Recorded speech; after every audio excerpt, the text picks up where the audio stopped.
guys, so this is part 3 of Federal Skilled Worker Program. Remember, I told you that I'm left with documents to explain you the documents you need for your profile in Express Entry and also the documents you need to submit once you are invited for PR. Hopefully you are. So before I start, I would kindly ask you to like, share and subscribe to my YouTube channel. Also follow me on my Instagram @stepup_Canada. Community tab is not yet open for my channel. I don't know why. Hopefully in the next few days, YouTube will actually open it, for me, and I will be able to communicate every day with you through, YouTube, not only Instagram. Watch my previous 2 videos. First one right here, where I explain, minimum requirements for Federal Skilled Worker Program. And the other one where I explain only finances, because this is a little bit touchy and sensitive subject. So people are not, they don't like to talk about the money, but you should talk about the money because it's really important when you're moving to a foreign country. So this video is exclusively for documents. So first we are going to discuss documents for your profile in Express Entry, and then documents for invitation once you are invited. So let's start. So documents for your profile. First you need a passport, or travel document you need to upload in the system, right? So then you have language test results. So be prepared, let's say you already did it.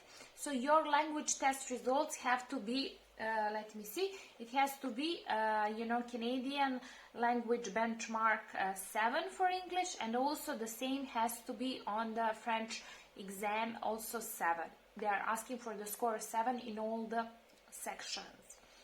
Again, check the table for English right here. CLB translates to IELTS General right here, 7. Okay, so you need proof of Canadian education or an educational credential assessment report, which we already discussed in the video about WES. So WES is organization that helps you, translate your degree to Canadian system. You want to be ready. You have to have all these documents prior to submitting online profile, okay? So count that for WES you need 4 to 6 weeks. Again, you have video available on my YouTube channel where I'm guiding you how to do it by yourself, so you don't have to pay for anyone else to do it for you. Provincial nomination, if you have one, and then we have a written job offer from an employer in Canada, if you have one. Proof of work experience, certificate of qualification in a trade occupation issued by Canadian province or territory. Federal Skilled Worker Program is not requiring for, a written job offer from an employer, because you have to show proof of funds, right? So if you have to show proof of funds, you don't have it either or. So if you have this, you don't have to show proof of funds. Otherwise, you need to show proof of funds. Again, watch that video, about the funds for Federal Skilled Worker Program. I can tell you by heart, for one person, you need to show 13,213 Canadian dollars. Or for every additional member, you need to show plus 3,560 $560 Canadian dollars.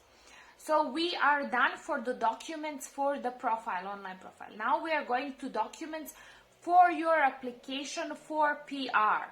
Znači, if they invite you to apply, you will need to upload copies of the documents you used for your profile.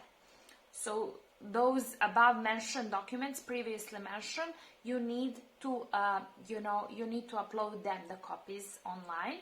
Most applicants will also need to upload police certificates. What are these? These show that you do not have a criminal background, So if you lived only in one country, perfect for you, But if you live in various countries, then it's a kind of, pain in the, right? Because you need to get it from all those countries that you were not, convicted in those countries. So for me, when I was moving from a country to country, it was such a, pain in the because I had to wait for these documents to arrive from these countries. It's just lots of hassle. So it's only applicable if you lived in those countries for more than 6 months in one shot. Then medical exams. So let me tell you about medical exams, because I did a lot of medical exams. So what you need to do is, there is a panel of doctors. You have gynecologists, you have pediatricians, blah blah blah. All these doctors, they are going to each area of your body. They are going to check, and then the last doctor, the general doctor, he will come and say fit or not fit, so you have to be ready for that. Hopefully you have, you're healthy, you don't have any problems. So you are going to 9 or 10 doctors, plus all these blood, results and all these things, and then the last doctor will compare all the results. They have their table, and then he will say fit or not fit, or passed or not passed, I don't know what they.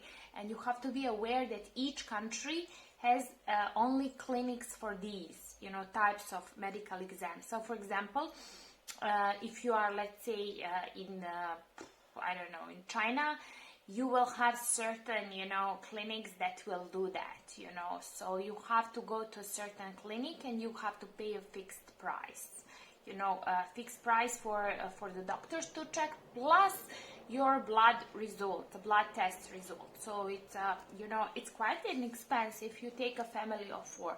So depending where you're going, which country you're moving to. From my experience, the most expensive are Australia and New Zealand, but I don't know, for Canada is depending on the country. So check in your country, When you get to this, to this part, those are sweet troubles. You're like, I will give as much money as I can just to believe you, right? So yeah. So anyway, so proof of funds, we already discussed that. Birth certificates, that's where you were born, the time you were born, and which hospital. So this is also required if you are, declaring dependent children. And then if you are using immigration agent, you need a use of representative form. Common law union form, that's required if you declared your marital status as common law. Marriage certificate if you are married. Divorce and legal separation agreement, required if you declared your marital status as divorced. That certificate, hopefully nobody's gonna put this in their application. Required if you declared your marital status as widowed. Adoption certificate, required when a dependent child is listed as adopted. So pretty much they're asking for everything.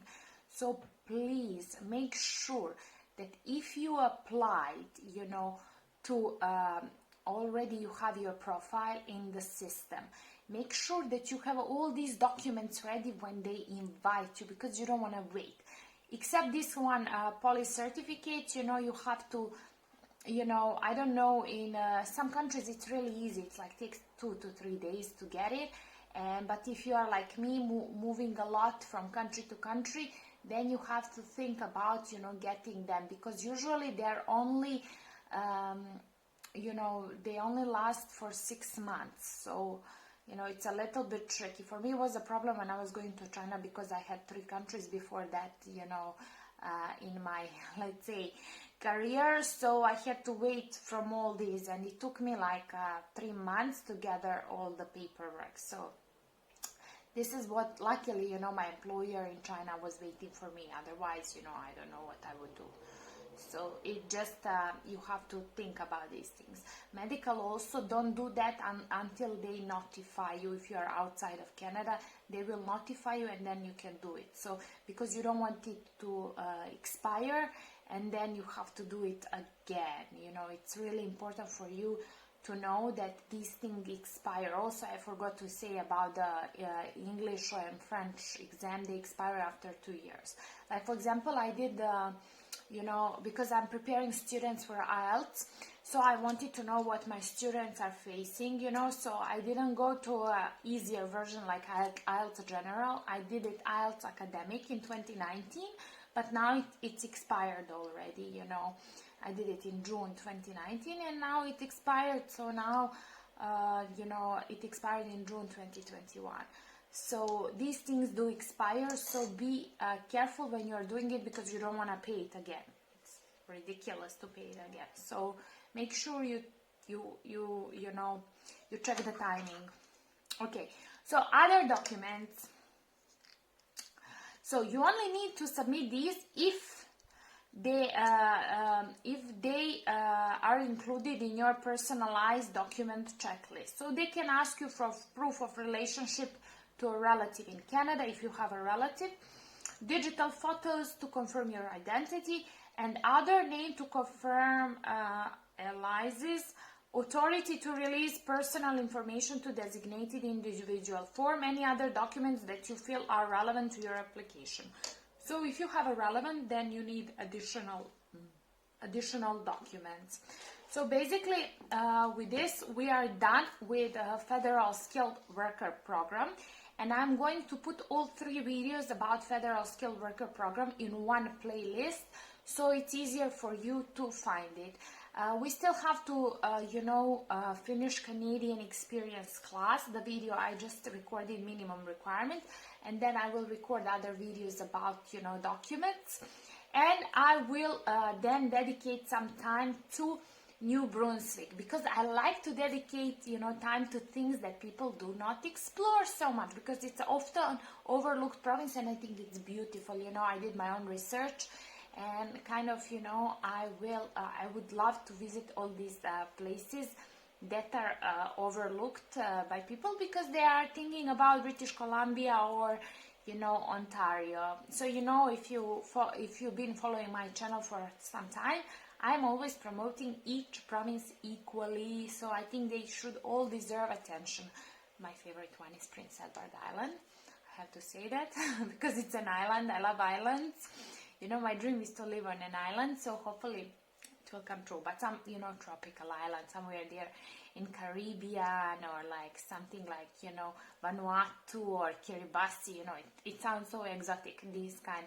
I never been to that part of the world, so hopefully now when I move to New Zealand, it will happen. Visit all these places. So anyway, don't forget to like, share and subscribe to my YouTube channel. Write in the comments only things that I haven't already discussed. Please always check the description box, because in the description box there are additional information where you can find all these things I was talking about, plus additional information. On my YouTube channel there are several playlists you can watch to find out other information. So if you don't know what is NOC, I explain what is NOC. If you don't know how to evaluate your degree, I have already explained it. So I explain a lot of things. There is lots of free content. And please understand that consultation with me are paid consultations. So because I'm giving this for free for you, but if you want my time and 1 hour my time, you have to pay, So if you're writing to me on Instagram, and I say, okay, so if you want to schedule, 1 hour Zoom consultation, you can do it, right?